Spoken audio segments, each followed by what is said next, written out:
over here. Wow. Wow! Vous êtes vraiment nombreux et c'est une fort bonne chose. Et puis, tout d'un coup, tout le monde s'est tu. Bon, j'attends que les uns et les autres prennent place. Bonjour tout le monde et je vous souhaite la bienvenue à cette manifestation extraordinaire. Que feriez-vous pour mettre fin à la pauvreté qui a eu lieu ici dans un atrium de la Banque mondiale, au siège de la banque? Il fait très froid à Washington, D.C. Je m'appelle Aisha Issé, je travaille pour CNN, je suis basée à Atlanta, en Géorgie, et je suis ravie d'être des vôtres aujourd'hui. Je voudrais également souhaiter la bienvenue à ceux d'entre vous qui nous suivent sur le web. Vous êtes sur la chaîne de la Banque mondiale. Vous pouvez également nous voir sur Twitter en utilisant l'adresse WB Live. Bon, vous êtes nombreux à être debout dans cet atrium débordant de lumière. Vous êtes membre du personnel de la Banque mondiale, vous êtes membre de la campagne One, vous êtes les médias et vous êtes des membres de la société civile. Bonjour à tous.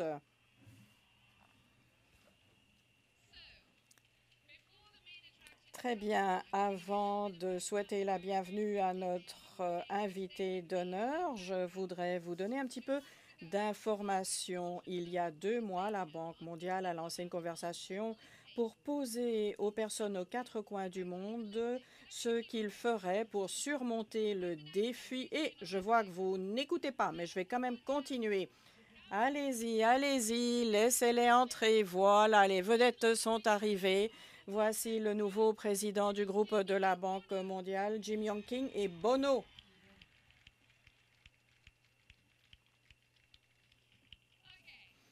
Voilà, voilà, maintenant, vous n'avez pas écouté mon introduction, alors je vais répéter. Vous avez besoin d'une toile de fond. Donc, je répète, il y a 2 mois, la Banque mondiale, comme vous le savez, a lancé une conversation mondiale avec les personnes aux 4 coins du monde pour demander ce qu'il faut faire pour surmonter les défis pour mettre fin à la pauvreté. La Banque mondiale a reçu des centaines de milliers de réponses de 90 pays qui ont été envoyées par Twitter et Facebook. Et par ailleurs, si vous nous regardez en ligne, bon, vous connaissez probablement ce mur. Si vous travaillez à la Banque mondiale, il y a des gens qui ont envoyé des idées par tweet hors ligne, c'est-à-dire des cartes postales qui nous sont parvenues des 4 coins du monde. Nous avons maintenant 2 grandes vedettes qui sont ici pour avoir une discussion extraordinaire et stimulante. Il s'agit de 2 personnes qui sont à la pointe du développement. Je n'ai pas besoin de présenter Bono. Le fait que vous l'avez applaudi veut dire que vous l'avez bien connu. Mais maintenant, je suis chez Jim Yong Kim dans sa maison, donc je voudrais lui donner la parole. Voilà, en fait, je m'appelle Jim Young Kim. Je m'appelle pas King. Mais bon, si vous voulez m'appeler King, c'est bien, il n'y a pas de problème. Oui, oui, écoutez, c'est mon accent britannique, dit la modératrice. Bon, je sais que vous êtes très occupé. Nous sommes heureux de pouvoir vous accueillir ici. Je suis ravie de pouvoir vous accueillir ici. Et avant de descendre ici dans l'atrium, j'ai dit à Bono, voici mon armée qui va mettre fin à la pauvreté. En fait, ce que j'ai découvert en 4 mois, oh là là, vous savez pas comment vous habiller, dit Bono à Monsieur Kim et aux membres du personnel. Alors, pourquoi est-ce que vous n'êtes pas en costume cravate ici à la Banque mondiale, dit Bono. Eh bien, le président Kim, il y a énormément de passion pour mettre fin à la pauvreté ici à la Banque mondiale. Et bon, Bono, vous le savez depuis longtemps, et je puis vous dire que cela fait 10 ans. Nous étions dans un autobus ensemble, vous et moi, et vous m'aviez invité à participer à votre tournée de l'Amérique. Et vous avez pris le temps, je sais que vous êtes très, très occupé, vous avez fait un voyage dans le Middle West aux États-Unis pour parler à la population locale et pour leur demander d'aider l'aide à l'Afrique. Il y avait vous, il y avait Chris Tucker, Ashley Judd, la superbe actrice, et puis il y avait le petit bonhomme asiatique qui parlait du sida, donc moi. Et je dois dire que maintenant que j'ai lancé cette campagne. Que feriez-vous pour mettre fin à la pauvreté? Eh bien, j'ai lancé cette campagne et je suis allé dans le fin fond de l'Amérique pour faire démarrer cette campagne. Maintenant, le personnel de la banque est ravi d'être ici. C'est pas parce que vous êtes une star du rock, mais c'est parce que ces personnes sont vraiment habitées d'une passion pour mettre fin à la pauvreté. Ah, bah voilà. Vous savez exactement où vous en êtes maintenant. Je vais parler lentement parce que je sais que l'accent a été mal interprété par le président Kim. Donc, je vais maintenant poser cette question que je voudrais vous poser à tous les deux. Mais Bono, j'aimerais que vous ouvriez le feu. Alors, pendant votre carrière, Bono et président Kim, vous avez demandé du changement. Vous êtes descendu dans la rue pour demander le changement. Bono, dans votre carrière, comment avez-vous décidé de faire les choses différemment maintenant par rapport à vos débuts? Alors, je vais tout d'abord vous parler des erreurs que j'ai commises. Oui, c'est vrai, moi j'ai fait pas mal d'erreurs pendant ma carrière et je crois que certaines des choses que je regrette le plus, c'est que, en vue de tirer la sonnette d'alarme concernant une crise particulière, bon, et ceci, c'est notre travail, hein, puisque nous avons cette campagne One. Et donc, pour le faire, pour tirer cette sonnette d'alarme, on doit un petit peu dramatiser la situation. Et c'est très facile, par exemple, de dire que le continent africain a toutes les caractéristiques d'un pays africain. Et c'est très, très injuste. Et je sais que les uns et les autres ont été assez frustrés par cela, mais c'est parfois difficile de trouver le juste milieu. Mais bon, il faut que vous compreniez que si l'on ne dramatise pas la situation, à ce moment-là, on ne va pas pouvoir mobiliser les fonds nécessaires et les populations vont mourir inutilement. Mais si on dramatise trop, à ce moment-là, on crée une image irréelle. Et c'est vrai que l'Afrique, comme je l'ai dit, c'est pas seulement les tigres. Bon, il y a beaucoup d'autres choses en Afrique que des lions qui rugissent, mais nous sommes ceux qui vont les aider à entraîner leurs petits ou non. Mais je dois dire que j'ai appris à trouver le juste milieu, à trouver plus d'équilibre. Et puis, il y a autre chose, et les deux se tiennent en fait, eh bien, c'est la leçon concernant la manière dont c'est le commerce qui a un grand rôle à jouer. Par exemple, le travail que nous faisons, nous voulons le transfert de l'aide, nous voulons un transfert intelligent de l'aide. Et ceci est une espèce de passerelle pour transmettre l'aide aux pays qui en ont besoin pour qu'ils puissent devenir plus autosuffisants. Et je ne pense pas que je sois allée par le passé dans une organisation où il y ait autant de passion et où il y ait autant d'engagement pour en fait mettre fin à la pauvreté, pour en fait ne plus exister dans 15 ou 20 ans. Bon, ne vous inquiétez pas, on aura toujours du travail à faire, dit le président Kim. Mais bon, tout à fait, moi j'espère que vous n'aurez plus de travail et que vous allez devoir mettre la clé sous le paillasson. J'espère que c'est votre sentiment. Moi j'ai vraiment cette sensation que vous voulez voir que l'on mette fin à la pauvreté brutale et extrême. C'est pour ça que vous êtes dans cette salle, c'est pour ça que vous travaillez à la Banque mondiale. Et ceci n'est en fait pas une idée générale que vous avez. On peut mesurer la pauvreté extrême, on peut mesurer les résultats et les facteurs qui contribuent à lutter contre la pauvreté. Jim, maintenant vous êtes à l'intérieur de la banque maintenant. Je voudrais vous demander ce que vous allez faire différemment maintenant que vous êtes à la tête d'une institution telle que la Banque mondiale. Vous êtes très dangereuse parce que j'ai cru comprendre que vous avez dit que je faisais partie d'une espèce de mafia. Vous êtes vraiment dangereuse. Écoutez, les racines de mon activisme sont dues au fait que j'ai vu un monde tout à fait injuste. Et donc, je me suis dit que je devais faire quelque chose pour surmonter cette situation. La chose la plus encourageante que j'ai apprise, c'est qu'il y a énormément de passion ici à la Banque mondiale pour mettre fin à la pauvreté. Au cours des 66 dernières années, nous avons également développé beaucoup d'autres compétences. Et maintenant, je dois me concentrer sur différentes questions, par exemple l'avenir financier de l'organisation. Mais je crois que fondamentalement, Ce que veut faire cette organisation, c'est de lutter de manière passionnée, et ceci avec un activisme auquel les uns et les autres ont participé à un certain moment de leur vie, et ils veulent véritablement avoir un impact extraordinaire. Donc moi, je dois gérer tout cela, je dois réfléchir à l'organisation en tant que telle, mais je ne pense pas que le moment soit venu pour renoncer à cette notion du fait que nous pouvons traiter de ce problème dans l'esprit de l'activisme. Est-ce que vous êtes d'accord? Est-ce qu'on peut vraiment être activiste et malgré tout travailler à la Banque mondiale? Allez, applaudissez un petit peu plus fort, plus fort. Bon, très bien. Bon, je continue. Maintenant que vous avez accepté ce poste, vous avez mis sous les feux de la rampe la mission fondamentale de la banque qui est de lutter contre la pauvreté. Vous avez dit que cela pourrait se faire pendant notre génération, mais je voudrais vous en parler. Maintenant, c'est quand? Donnez-moi une date. Le président Kim, eh bien, c'est une conversation que nous avons dans notre organisation depuis un certain temps. Nous parlons de notre mission fondamentale qui est à double volet. Nous voulons mettre fin à la pauvreté. Et puis Bono a dit comment allons-nous procéder. Nous venons de publier un rapport pour dire que dans les pays en développement, 90% des emplois sont créés dans le secteur privé. Et en fin de compte, c'est cela qu'on veut dans le monde entier, c'est d'avoir un bon emploi. Donc on doit mettre fin à la pauvreté, on doit renforcer la prospérité et l'on doit créer des emplois. Nous devons en parler.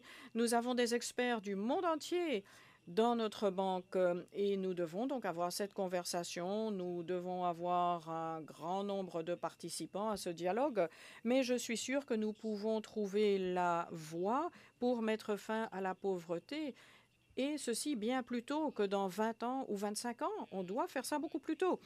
Bono. Jim est très prudent parce qu'il ne veut pas être comme cette chanson qu'on chante aux bébés aux États-Unis. En fait, quelqu'un avait 10 000 soldats. Il les a fait monter sur la colline et puis quand ils sont arrivés en haut, ils sont tombés et puis ils ont recommencé, etc. The Grand Old Duke of York, c'est le titre de la chanson. Donc Jim ne veut pas vous donner trop d'optimisme, mais il veut rester réaliste. Il ne veut pas donner l'impression au public et à la communauté des ONG que l'on va pouvoir faire quelque chose qui n'est pas réaliste. Il ne veut pas que des faux espoirs entraînent l'impuissance, et ceci est très important. Et moi-même, bon, je travaille dans un groupe de rock'n'roll. Instinctivement, je dois dire que je n'aime pas les gens qui regardent les choses avec des lunettes roses. Et je sais qu'il y a certaines personnes qui ont ridiculisé la phrase de Richard Curtis lorsqu'il est venu chez moi, lorsqu'il a dit « Il faut mettre fin à la pauvreté ». C'était un T-shirt formidable, mais personne n'y a cru. Et donc, tandis que nous arrivons maintenant à l'aube de l'an 2015, à savoir la date butoir pour les objectifs du millénaire pour le développement. Eh bien, il se trouve que le fait que l'on a encore une pauvreté extrême, elle existe encore toujours, cette pauvreté extrême. Et en fait, ce n'est pas seulement en Inde et en Chine. Et il y a des dizaines de pays en Afrique, par exemple, qui ont différents indices de pauvreté. Et donc, c'est peut-être possible de mettre fin à la pauvreté, peut-être avec les nouveaux objectifs du millénaire, plutôt que d'avoir cette idée mi-figue, mi-raisin, où l'on va dire Papa, qu'est-ce que tu as fait de ta vie? Eh bien, moi, je me suis engagée vis-à-vis de la réduction de moitié de la pauvreté. Donc, nous devons quand même garder les pieds sur terre et être réalistes. Et je crois que entre 2015 et 2030, nous allons y arriver. Et comme vous dites ici aux États-Unis, ce serait awesome, so awesome. Donc ça veut dire ce serait extraordinaire. Ce serait extraordinaire à la 10e puissance. Ah ben vous êtes extraordinaire, madame. Ah là là, il est en train d'essayer de me déstabiliser ici. C'est franchement pas chic. Ne l'encouragez pas. Mais écoutez, l'élément clé, lorsque l'on essaye de définir des cibles de pauvreté, il faut qu'on ait une cible qui nous inspire, qui nous donne envie de venir travailler tous les jours. Donc il ne faut pas seulement lancer une idée ou imprimer un T-shirt. On doit juguler les forces et canaliser l'énergie dans le bon sens. Il nous reste encore 3 ans avant d'arriver à 2015. Et maintenant, nous devons définir un objectif pour qu'il puisse changer du tout au tout la manière dont nous travaillons pour que nous ayons un véritable rythme rapide. Écoutez, je voudrais reprendre ce que vous avez dit. Vous avez dit nous pouvons faire mieux avant 2015. Quel est le principal obstacle? C'est quoi? C'est quoi le principal obstacle? Moi, je crois que si vous voulez savoir comment accélérer la lutte contre la pauvreté extrême, eh bien, c'est Open Data, l'échange ouvert des données et la transparence. Open Data est une initiative de la Banque mondiale. Et je crois que vous devez accélérer votre accélérateur, si je puis dire. Et Sanjab, je crois qu'il a fait un travail extraordinaire. Nous avons besoin de beaucoup plus d'accès à vos données. Et il faut vraiment la transparence. La transparence va tout transformer. Et tout le monde sait ici que ce qui tue les populations dans le monde, plus que le sida, la tuberculose, c'est la corruption. C'est la corruption qui tue plus qu'autre chose, plus que tout autre fléau. C'est pas seulement la corruption au sud de l'Équateur, mais parfois des idées corrompues au nord de l'Équateur. Et nous sommes maintenant au milieu d'un combat dans les industries extractives. Les États-Unis ont permis un amendement à la loi de réforme des finances Dodd-Frank qui s'appelle Carden-Lugar. Et il y a une loi maintenant en fonction de laquelle toute société d'extraction minière doit publier ce qui est payé pour ses droits miniers. Si cette société est cotée en bourse à New York, cette société doit publier ses montants. C'est incroyable, parce qu'alors la société civile dans ces pays peut rendre les gouvernements respectifs redevables. Pourquoi le faisons-nous? Parce que les activistes dans les pays en développement nous disent que ceci est important. Donc la transparence est fondamentale. Et je voudrais ajouter que l'Institut de pétrole aux États-Unis a demandé à la COB, donc à la société concernant les opérations boursières, d'invalider cette loi. C'est choquant. Alors maintenant, que faudra-t-il pour lancer la campagne pour mettre fin à la pauvreté? Alors, Saiful Salahuddin de l'Indonésie nous pose la question suivante. Jim, que fait la banque pour traiter des questions de transparence et de responsabilisation? Alors, vous avez entendu parler de cette initiative Open Data, les données ouvertes. Ceci a été très critique et ceci est l'héritage de Bob Zoellick. Il a vraiment été le champion de cette idée. On a donné accès à toutes nos données, mais il y a également d'autres initiatives, l'initiative de transparence de l'industrie extractive. Et nous sommes tout à fait d'accord concernant la corruption. C'est Bob qui l'a dit, la corruption, c'est l'équivalent de voler quelque chose aux pauvres. Et dans toutes les circonstances, nous avons refusé maintenant de donner un soutien budgétaire aux pays qui ne publient pas son budget. Donc nous sommes tout à fait d'accord. Ceci est exactement ce qu'il faut faire et ceci est ici l'initiative la plus importante que nous avons entreprise puisque la corruption, c'est vraiment le principal obstacle.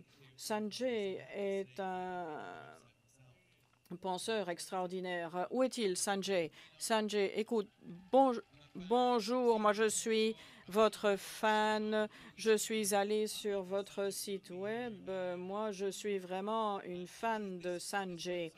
Et ce site web est extraordinaire parce que vous pouvez tout simplement mettre le nom d'un pays africain. Et alors le nom apparaît, on vous donne le secteur que vous voulez. Écoutez, moi, ça me stimule sur le plan sexuel, cette collecte des données. Qu'est-ce qui se passe là? Au secours, mais c'est vraiment ce qui a permis d'accélérer la lutte contre la pauvreté extrême. C'est vraiment enthousiasmant. Il y a des idées extraordinaires dans le monde en développement. Moi, je suis allée au Kenya Moi, je sais qu'il y a un site web qui s'appelle Moi, j'ai versé un pot de vin.com. C'est un site web au Kenya. Twaweza est extraordinaire. Rajesh, formidable. Alors, je vais poser une autre question un peu révolutionnaire, mais enfin bon, vous êtes un chanteur rock. Alors, Jim, je voudrais vous demander si vous pouvez éliminer la pauvreté là où il y a des responsables corrompus. Réponse de Monsieur Kim, écoutez, c'est beaucoup plus difficile s'il y a des personnes corrompues au pouvoir. Mais ici, à la Banque mondiale, nous avons 188 pays membres et c'est extraordinaire. Et nous sommes une institution multilatérale et ce que nous faisons, nous avons des dialogues avec les pays. C'est vrai que c'est difficile lorsque le pouvoir est corrompu, c'est beaucoup plus difficile de mettre fin à la pauvreté, mais toutes les mesures ont été prises pour que nous puissions mettre ceci sous les feux de la rampe, vraiment pour braquer les projecteurs sur la corruption. Nous avons arrêté des projets dans des pays où il y a la corruption, par exemple le pont Patma au Bangladesh. Nous avons coupé les fonds. Et s'il y a des soupçons concernant la corruption, même si le projet a beaucoup de mérite, à ce moment-là, nous devons être prêts à y mettre fin. Nous devons aller dans le bon sens, nous devons consolider les acquis. Nous devons bien entendu construire ce pont au Bangladesh, mais nous avons envoyé un message très clair pour dire que s'il y a la corruption, nous n'allons pas financer le projet.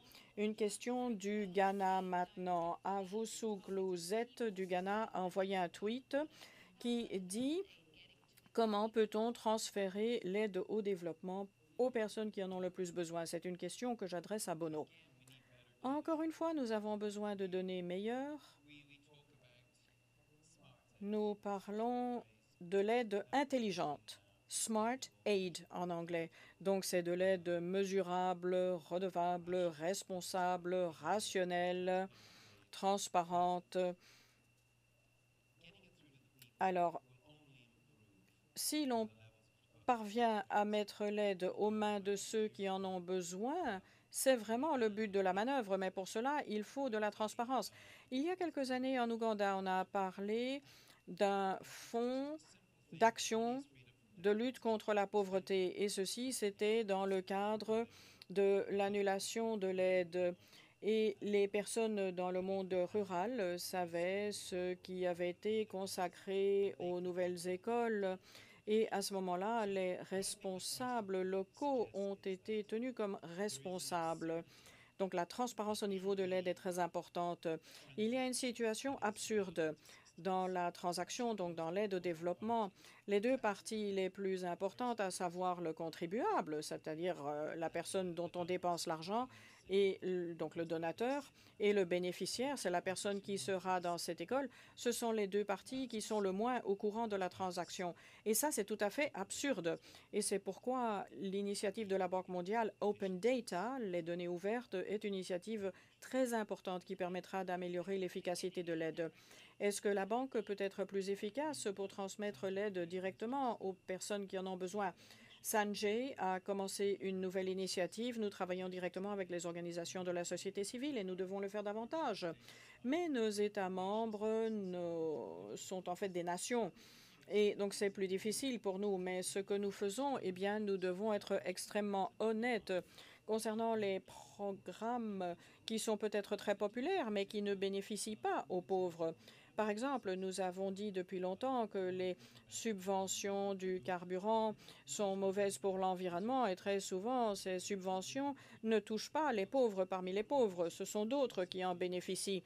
Bon, ceci est très difficile à dire parce que les subventions de carburant sont très populaires, mais nous devons avoir le courage de dire au gouvernement: écoutez, voici des programmes que vous mettez en œuvre qui aident véritablement les pauvres, et voici d'autres programmes qui seraient meilleurs, tels que le transfert de liquidités, etc. Maintenant, dans une situation d'ensemble, vous avez parlé des objectifs du millénaire pour le développement, vous avez parlé du premier objectif, à savoir la lutte contre la pauvreté extrême et l'élimination de la faim. Est-ce que nous pouvons faire confiance aux données pour l'horizon 2015? Écoutez, moi je vais vous dire ceci, la situation s'est améliorée, ça c'est vrai. Ça c'est un des avantages des objectifs du millénaire. Nous avons vraiment commencé à mesurer ce que nous avons fait.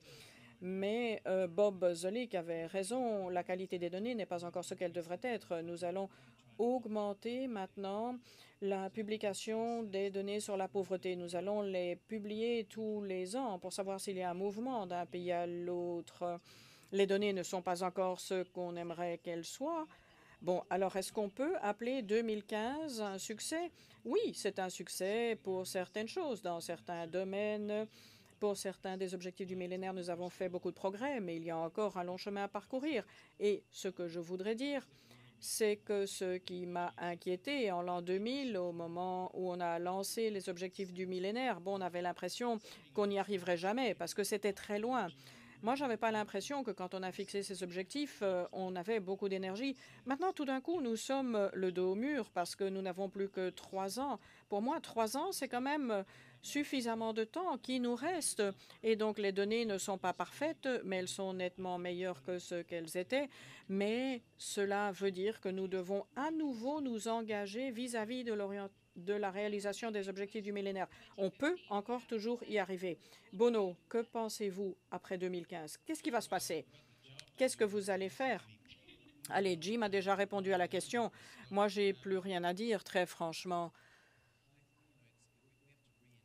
Nous devons donner une impulsion nouvelle aux objectifs. Bon, pour le moment, c'est un petit peu difficile de le dire parce que c'est vrai qu'il y a le ralentissement de la situation économique et il y a d'ailleurs ce précipice budgétaire. C'est pour ça que je suis ici à Washington, parce que franchement, il y a beaucoup de dangers qui nous guettent maintenant.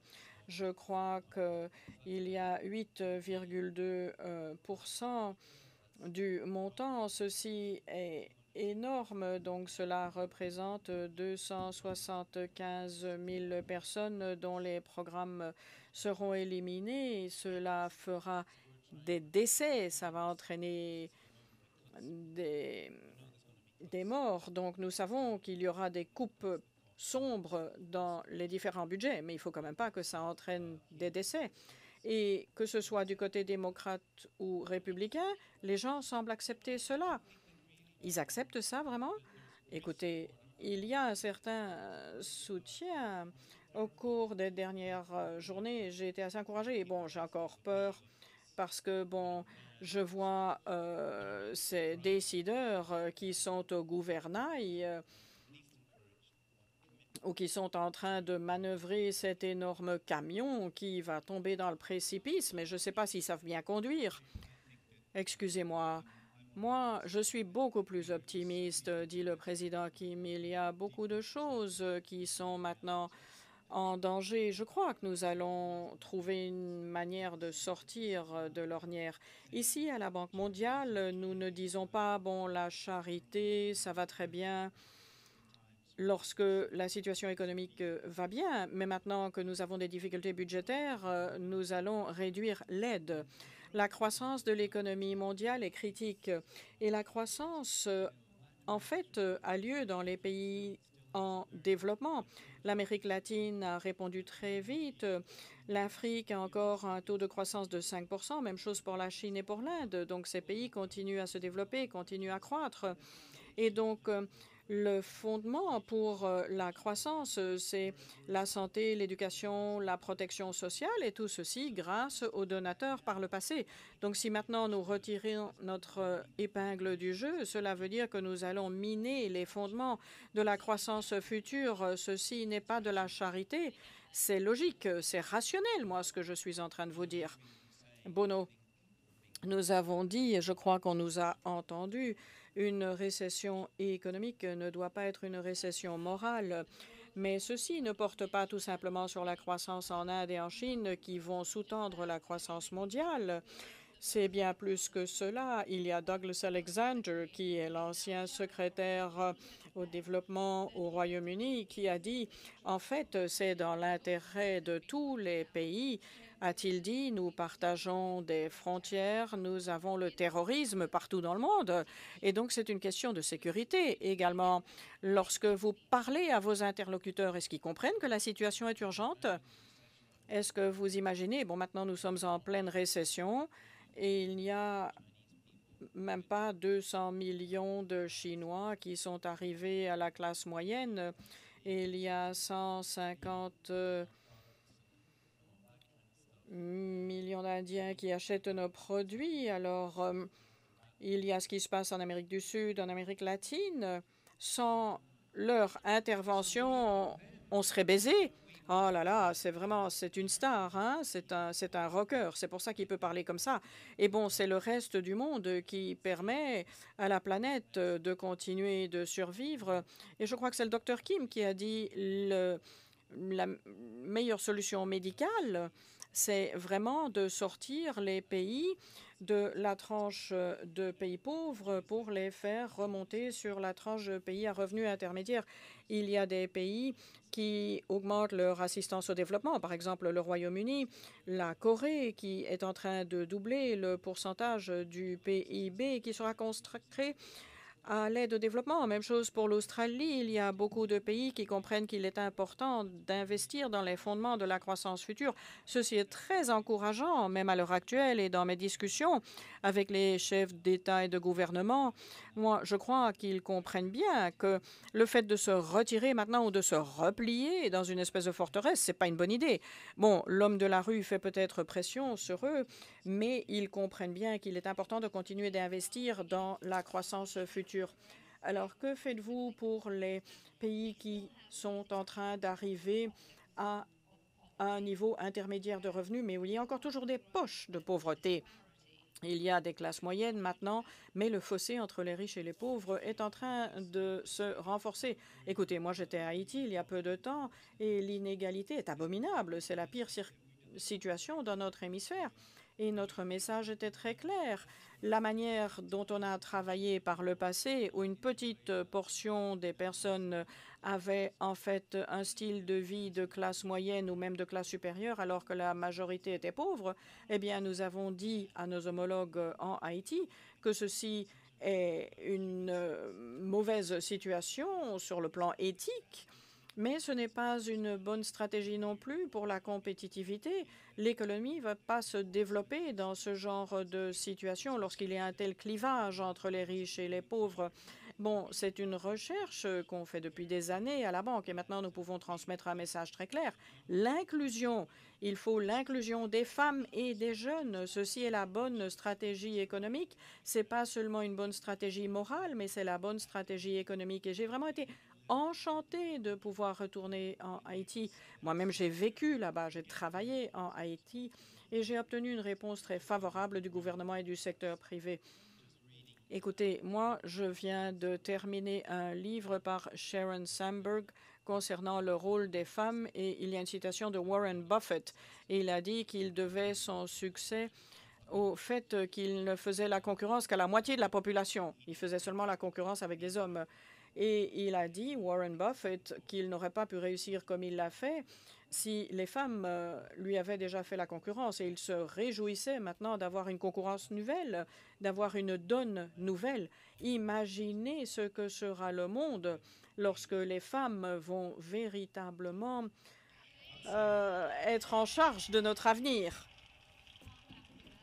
Extraordinaire.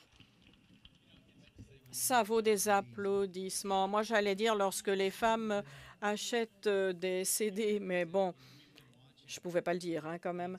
Alors, j'ai l'impression que la leçon que l'on tire de cela, c'est que l'on doit mettre les femmes en charge d'un programme de développement. Mais pourquoi? Je ne comprends pas. Je ne comprends pas. Ce sont les hommes, en fait, qui ont les oreilles bouchées. Bon, le prix aux micro-entreprises, ça marche mieux lorsque l'on donne des prêts aux femmes, mais les programmes dans le monde entier commencent à donner des prêts aux hommes. Et donc, c'est quelque chose que nous devons apprendre et que nous devons réapprendre. Et on continue à réinventer le fil à couper le beurre. C'est encore une fois un accélérateur, dit Bono. Alors, la lutte pour éliminer la pauvreté, est-ce que c'est plus difficile lorsque ce n'est pas dans le sud-est asiatique ou en Afrique subsaharienne? Lorsqu'on parle de la Grèce, par exemple. Bon, on parle de la Grèce. Bon, je ne dis pas la Chine, mais enfin, bon, je vais m'arrêter en Grèce. Est-ce que c'est plus difficile? Est-ce que vous changez le vocabulaire suivant la lutte contre la pauvreté extrême? Bon, les différentes géographies ont différentes réponses. Moi, je connais particulièrement le Brésil. Ça, c'est vraiment un succès extraordinaire, vraiment ahurissant. Je ne sais pas ce qu'ils ont fait, mais ils ont pris 25% de la population qui a pu être tirée de la pauvreté avec la Borsa Familia. Et je crois que ce projet de la Banque mondiale qui a permis cela est extraordinaire. Bon, si vous le voulez bien, à la Banque mondiale, bon, on ne vous félicite pas lorsque vous réussissez. Et je crois qu'une des raisons, c'est justement que vous n'êtes pas très fort lorsque vous essayez d'établir votre image de marque. Ici, vous avez beaucoup trop de sigles. Vous avez beaucoup trop de sigles. Vous devriez former une coalition pour la production d'acronymes, de sigles productifs. Vos sigles, ici à la Banque mondiale, ils sont abominables. Mais bon, par exemple, les objectifs du millénaire, non, ça c'est un sigle abominable, ridicule. Moi, je me souviens une fois, j'étais au Myanmar et j'étais dans un ghetto et il n'y avait pas de latrine pour les 150 personnes qui étaient là. Nous étions furieux. Et c'était tout au début de l'initiative PPTE. Et puis quelques années plus tard, je suis retournée et il y avait des latrines. C'était formidable. Alors moi, j'ai voulu aller dans ces latrines. Alors je suis allée là et j'ai dit, oh, c'est formidable. Maintenant, il y a une latrine. Je vais vraiment apprécier cette latrine. Bon, alors, et j'ai regardé vers le haut et j'ai vu ces toilettes vous sont présentées par PPTE. PPTE. PPTE. Donc, c'est l'initiative PPTE pour les pays pauvres lourdement endettés. Bon, mais personne ne savait ce que c'était PPTE. C'est HIPIC en anglais. Hein, ça aurait dû être ces toilettes vous sont présentées par CRAP. Et ceci est un sigle très vulgaire en anglais qui veut dire de la merde. Mais bon, c'est un sigle que Bono a lancé en anglais pour faire rigolo, mais malheureusement, c'est un sigle très vulgaire. Bon, alors moi, quand je suis venue ici, j'ai vu les institutions Bretton Woods. Et puis bon, j'ai rencontré Jim Wolfenson et j'ai appris beaucoup de choses de Jim Wolfenson. C'est un gars extra. Et moi-même et Bob Geldof, je me souviens, on s'est réunis avec Jim Wolfenson à Londres. Et j'ai dit à Bob Geldof, bon, il faut quand même y aller mollo, hein? Allons-y doucement avec Jim. Alors, Jim Wolfenson dit, entrez, entrez. Bon, nous sommes entrés. Et lui, il m'a dit, ah, voilà, il a commencé à pousser des jurons incroyables. Et alors, et bon, et donc, vous voyez, Jim Wolfenson se tourne vers moi et il me dit, je crois que vous êtes Sir Bono maintenant. Et j'ai dit, ah non, non, pas du tout, c'est pas moi, mais c'est Sir Bob Geldof. C'est lui qui est maintenant Sir Bob Geldof, celui qui a tellement juré, qui a poussé des jurons incroyables. Et nous avions cette attitude au sujet de la banque, c'était l'ajustement structurel, et puis des jeunes gens qui disaient aux pays d'organiser leurs économies. Et en fait, il s'est trouvé en fait que l'annulation de la dette a commencé ici. C'est ici qu'on a effacé l'ardoise avec l'initiative PPTE. Il y a des gens ici dans ce public qui ont participé à l'initiative PPTE. Je crois que c'est 52 millions d'enfants, 52 millions d'enfants de plus qui maintenant peuvent dire qu'ils ont eu accès à l'éducation, et ceci grâce à l'annulation de la dette, en partenariat, bien entendu, avec ces gouvernements qui ont très bien dépensé cet argent. C'est absolument ahurissant et je voudrais remercier la Banque mondiale d'avoir fait partie de tout cela et d'avoir lancé l'initiative PPTE. Alors maintenant, quelle cote allez-vous donner? Quelle note allez-vous donner à la Banque mondiale? Sur ça, 10 sur 10 là. 10 sur 10, je crois que vous aviez besoin du mouvement social Et c'est de cela que Jim parle. Il y a des activistes ici en interne, parce qu'on a toujours besoin d'un mouvement social, parce qu'en fin de compte, ce sont les hommes politiques qui travaillent pour nous, et ils vont faire ce que nous allons leur dire de faire si nous sommes suffisamment nombreux. Et donc, il a fallu des initiatives au G8. On est allé à Cologne lors du G8 et il y avait Tom York et moi et on s'est déguisés en curé.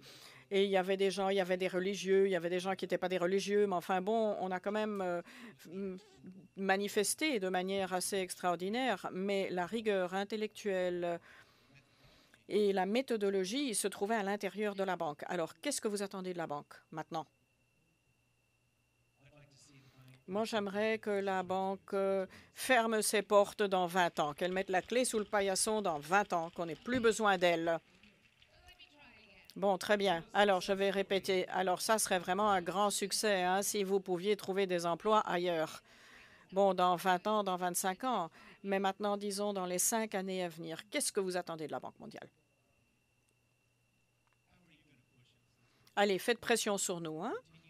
Faites pression sur nous. Bon, il faut continuer l'accès ouvert aux données.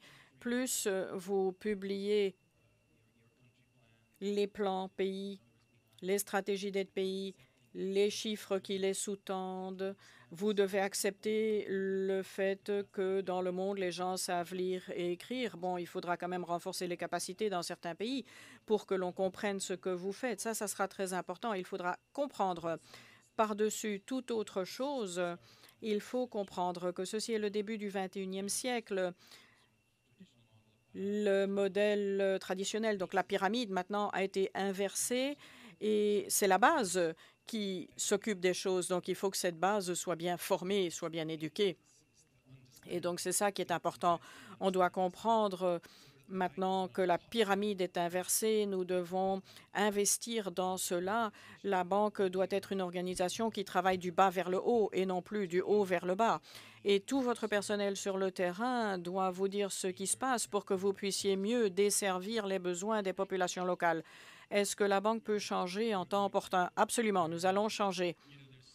Oui, il y a tant de choses que nous pouvons faire et il y a certaines choses que j'apprends moi tous les jours de mes équipes et c'est tout à fait logique et tout le monde est d'accord. Nous devons donner des incitations pour les bonnes initiatives. Nous devons apprécier notre personnel qui est extraordinaire. Nous ne devons pas avoir peur de prendre des risques. Vous m'entendez bien? C'est quand même risqué ce que nous faisons. Nous travaillons dans un créneau risqué. Nous essayons de mettre fin à la pauvreté. Nous devons travailler rapidement. Nous devons réduire la durée qu'il nous faut pour préparer les projets. Nous devons mettre l'accent sur les résultats sur le terrain. Ce n'est pas quelque chose qui se fera sur des années, mais dans quelques mois. Nous devons être sûrs que tout le monde est d'accord. C'est pourquoi nous avons des dialogues avec toutes les personnes dans notre organisation. Mais si nous pouvons réparer certaines choses qui ne marchent pas dans notre organisation, et ceci à l'inclusion de la participation du Conseil, nous pouvons être une organisation très dynamique et nous pouvons être le moteur de cette lutte contre la pauvreté. Nous devons travailler ensemble, mais nous devons faire quelques changements. Et vous êtes tous d'accord de changer. Est-ce que vous êtes sûr que vous pouvez le faire en temps opportun? Très bien. Bon, on n'y est pas encore, mais on va y arriver. Bon. Maintenant, je voudrais vous donner le conseil de Samuel Beckett. Vous devez mieux échouer et vous devez mieux écouter. Écoutez mieux et échouer mieux. Alors, le principal commentaire que nous avons reçu pour nous dire ce qu'il ferait pour lutter contre la pauvreté, eh bien, c'est la sécurité alimentaire. Vous n'en avez pas parlé. Vous avez parlé des données, tous les deux, mais vous n'avez pas parlé de la sécurité alimentaire. Bon, on ne peut pas manger les données, dit Bono. Bon, très bien. Alors, la sécurité alimentaire, comment est-ce que le monde va relever ce défi? 7 milliards sur la planète, il y aura 9 milliards en 2050.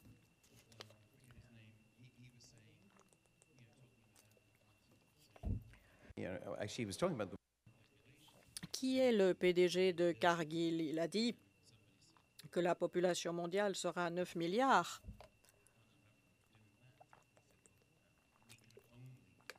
Et il a dit, nous pouvons seulement nourrir le monde si l'Afrique nous aide.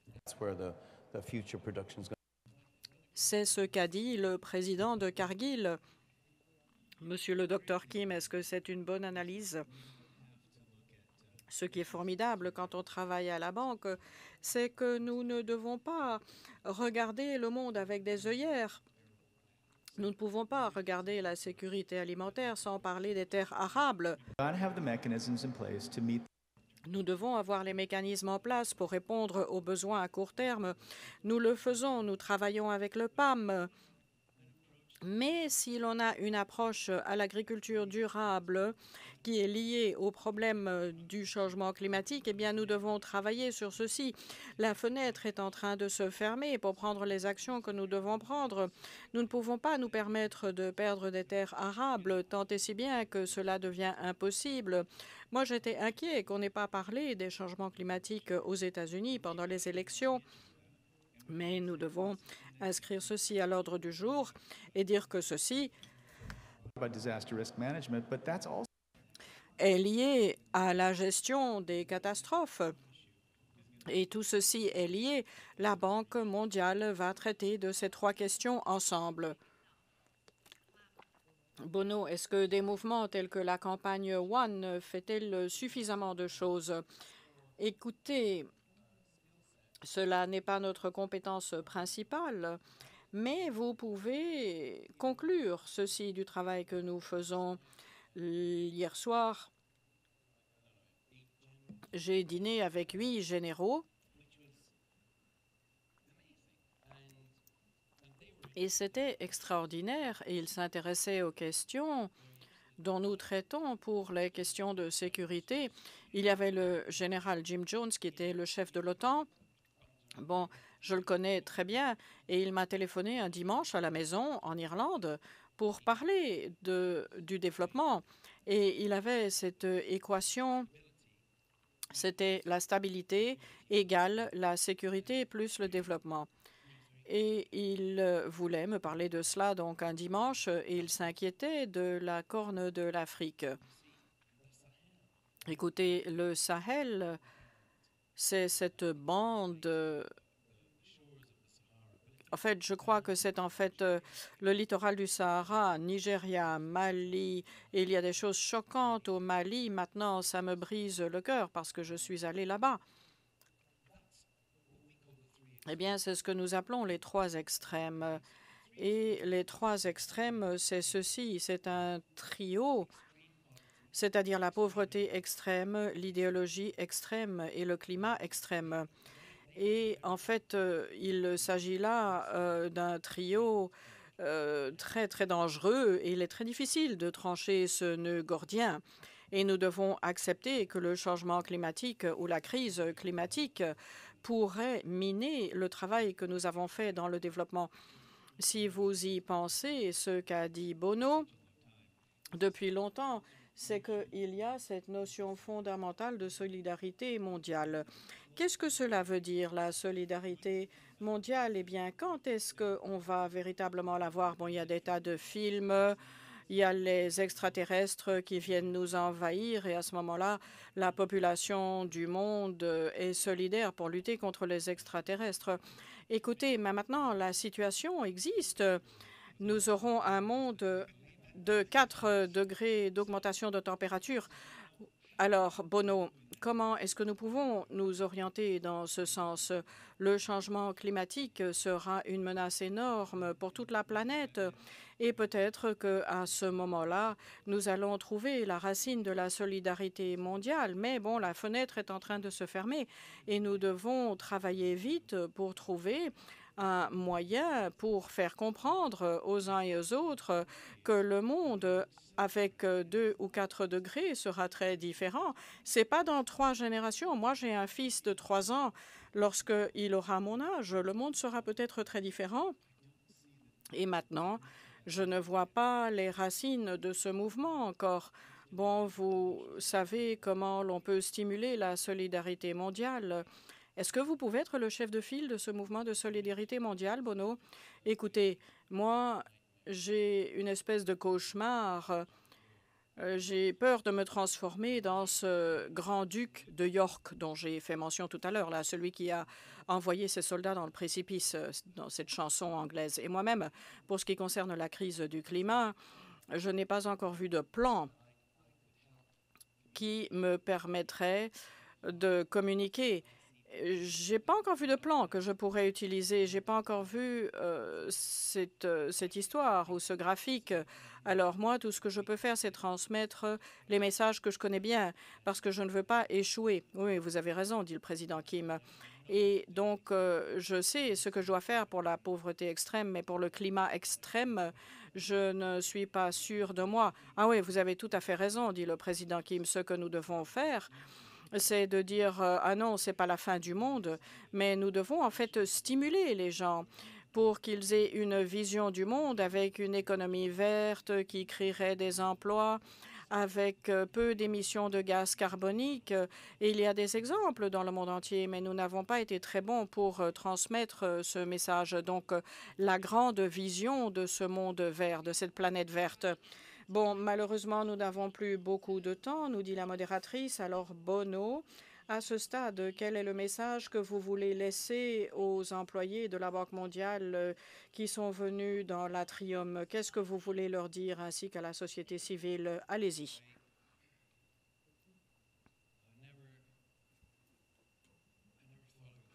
Je n'ai jamais pensé que je dirais ceci, et mon père, lorsqu'il était vivant, je dois dire qu'il sourirait. Il serait vraiment content. Moi, je veux dire, je veux aller travailler à la Banque mondiale. Je veux travailler à la Banque mondiale, dit Bono. Ce sont les professionnels. Ils ont donné leur vie au développement, moi aussi. Mais voilà, ce sont les professionnels, ce sont les Jedis des sciences économiques. Et j'ai énormément d'admiration. J'ai pas beaucoup de conseils. Je vais tout simplement vous dire, écoutez mieux, échouez mieux. Alors, Sean McGrath, des ressources humaines, venez ici. On va vous donner un contrat, Bono, pour que vous puissiez devenir un de nos employés. Je voudrais vous remercier d'être venu. Merci. Vous êtes le leader. Vous nous aidez à voir la voie vers la solidarité mondiale. Et j'ai dit à Bono, avant d'arriver ici, les Coréens sont connus comme étant les Irlandais de l'Orient. Est-ce que vous saviez ça? On est les Irlandais de l'Orient. Réfléchissez, l'histoire de la Corée, l'histoire de l'Irlande, on a toutes sortes de points communs. Et je dois dire que je n'ai jamais été plus fière qu'aujourd'hui du fait que l'on m'a donné le titre d'Irlandais honorifique. Alors, je suis un Coréen irlandais. Écoutez, je vais vous dire au sujet de votre président, moi j'ai déjà fait des tournées avec vous, avec lui, et l'hygiène personnelle extraordinaire, il est très propre. C'est un activiste et je me souviens qu'il avait cette idée. 3 multiplié par 5, 3 milliards de personnes, 3 millions. Ah non, non, non, les milliards, là, c'est une vision trop grande. 3 millions de personnes, bon, on y arrive, hein, mais 3 millions de personnes, c'était sa vision à l'époque, et il voulait leur donner des médicaments contre le VIH-Sida. Et il avait 100% raison, et je crois que c'est en 2006 ou 2007, avant que nous y sommes arrivés. Mais c'était donc cette idée du 3 multiplié par 5. Il a eu le courage de voir grand. Et voilà, Paul Farmer, son partenaire à l'époque en Haïti, il faisait du travail extraordinaire. Nous les avons admirés.